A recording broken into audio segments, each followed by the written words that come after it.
राज्याचे लाडके मुख्यमंत्री आदरणीय देवभाऊ फडणवीस साहेब यांची आज मंत्रालयामध्ये भेट घेतली।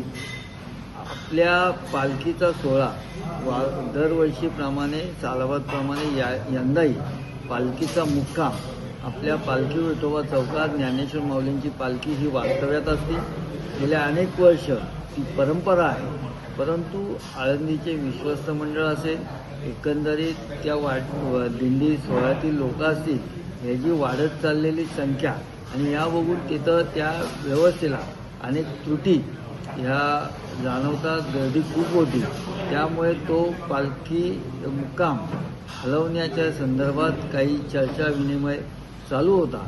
परंतु मुख्यमंत्री महोदय साहेबांना आम्ही विनंती केली की आज गेले अनेक वर्षाची असणारी परंपरा त्याच ठिकाणी या पालखीचा मुक्काम असावा। साहेबांनी सगळा विषय समजून घेतला। आळंदीचे विश्वस्त मंडळसुद्धा मुख्यमंत्री महोदयांना काही वेगळ्या विषयांकरता भेटण्याकरता सुद्धा त्या ठिकाणी आले होते। आम्ही एकत्रित सुद्धा साहेबांशी बोललो। साहेबांनी विषय पूर्ण समजून घेतला। प्रशासनाशी चर्चा करून योग्य ते त्याची खातेजमा करून मुख्यमंत्री साहेब लवकरच त्याचा सकारात्मक निर्णय जाहीर करतील अशी मला आशा आहे।